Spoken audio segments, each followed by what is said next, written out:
Coucou tout le monde, j'espère que vous allez bien. Je vous montre ce qui va suivre. Oui, comme d'habitude, hein, j'ai eu des petits soucis. C'est pas la vidéo que vous auriez dû voir, donc il a fallu que je refasse. Enfin bref, peu importe. Toujours est-il que même ceci ne sera pas dans le junk puisque c'est trop grand.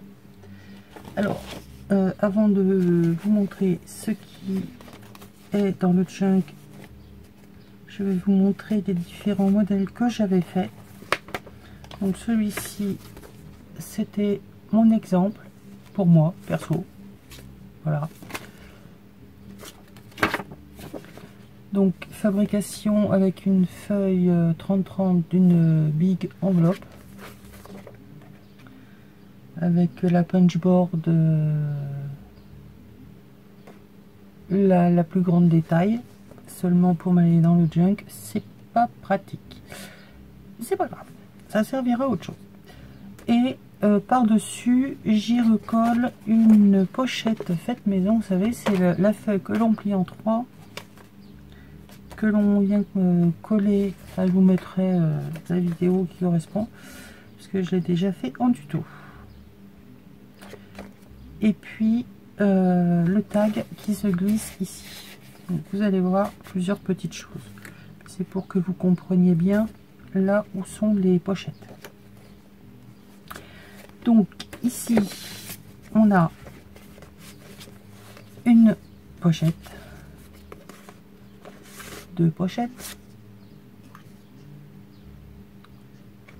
On pourrait en avoir une autre avec, si je l'avais pas collé là, entre l'enveloppe et la pochette. Et ici pour ranger un petit tag, ce qui fait son petit charme de l'enveloppe, et à l'intérieur pour y glisser votre carte, d'autres choses, bref, à offrir, c'est sympathique. Ici c'est le même modèle et c'est celui que vous auriez dû avoir en tuto, puisque j'y reprenais l'utilisation des tampons de fond de chez Innovart. Donc c'est pareil, les références en barre de description avec le code pour avoir réduction dessus.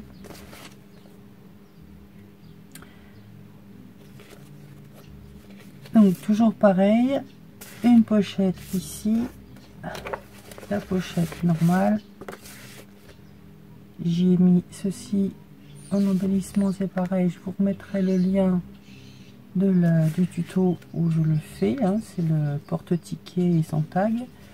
Et ici pour y glisser, mais là c'est pas peut-être un peu large mon tag, problème de passage, pour y glisser un petit tag. Je trouve que ça fait rigolo.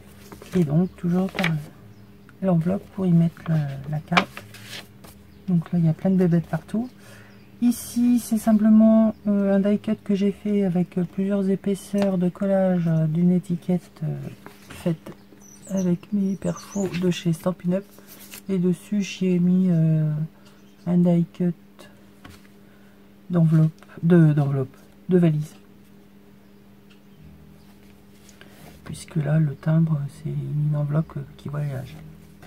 Donc ça c'était le tuto raté, enfin raté, il n'est pas raté mais bon, il a disparu au montage et c'était trop le chantier. Alors comme je vous ai déjà dit, hein, quitte à refaire, ben, autant tout refaire. Déjà que je fais pas mal de coupures parce que je blablate, je me trompe, voilà, tous ces grands moments où il y a des absences, où je cherche des choses, je coupe maintenant, parce que sinon ça ferait 3 heures les vidéos. Alors dans mon junk, j'y ai fait quoi? Pas grand chose. Ça, pourquoi c'est mis comme ça, je ne sais pas. Donc là c'est le tuto du petit carnet de papier raté, hein. Bon, c'est tout simplement une petite pochette où j'ai mis un bout de dentelle cousu, hop, ça fait ce qui tient, mais je viendrai plus en détail quand je le présenterai.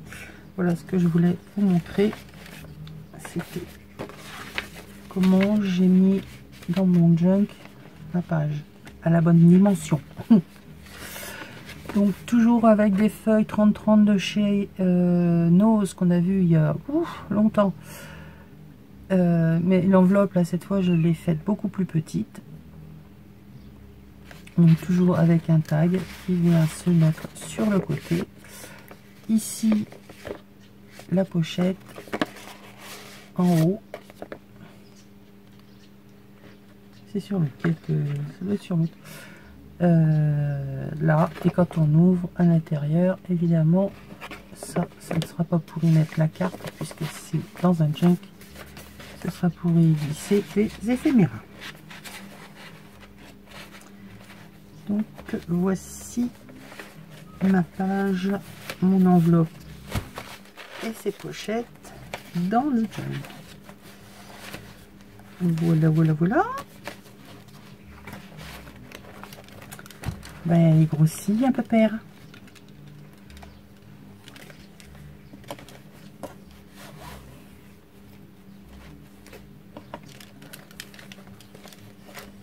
Il grossit tranquillement mais sûrement. Donc oui, celle-ci, alors je vais prendre ça par exemple. Ici nous en avons une de plus de pochettes, donc ici. Là, on en a une deuxième. Comme je n'ai pas fermé, on a celle de l'ouverture. 1, 2, 3, 4 avec le tag. 5 avec la pochette. Et 6 avec l'enveloppe. Donc ça fait quand même pas mal de petites places pour mettre plein de choses. Et on pourrait même en rajouter une ici si je n'avais pas collé. Hein, simplement faire ça tombe pas plus bas. Le collage en U, si bien qu'on peut encore en reglisser par à l'intérieur. Mais bon, ça en fait déjà pas mal. Hein. Bon, c'est sur lequel que je l'ai fait celui-là. Ah ben voilà. Ici, donc entre mon enveloppe, celle-ci et ma pochette, ça me refait de nouveau une cachette. Voilà, j'aime bien les cachettes. Vous saviez pas encore? Eh bien, vous savez. Je retrouve des petites choses tuto. Je ne sais pas si je les ai déjà fait. Au pire, c'est pas le des plus compliqués. C'est pareil, c'est une enveloppe faite avec des chutes de papier ou papier patouille. Je devais pas avoir la machine à l'époque parce que c'est fausse couture tampon. Mais je pense que ça va atterrir dedans parce que bah, voilà, hein, plutôt que ça serve à rien, autant que ça serve à l'intérieur de quelque chose. Donc il va y avoir celle-ci et puis d'autres au niveau des embellissements que j'ai trouvé fort sympathiques. Alors par contre les embellissements vous les aurez peut-être vus avant avec le résultat du tirage au sort. Ouais, je pense que je vais mettre cette vidéo que je suis en train de préparer là sur les embellissements de tickets. Je pense que je le mettrai entre les deux. Bref, tout ceci est fort intéressant. Mais j'ai beaucoup de choses à faire encore. Vous aussi. Enfin, je crois. Peut-être. Eh bien, sur ce, je vous laisse. Quoi dire d'autre? Pas grand-chose. Scrapez bien. Et puis, je vous fais plein de frottes bisous. Bisous, bisous.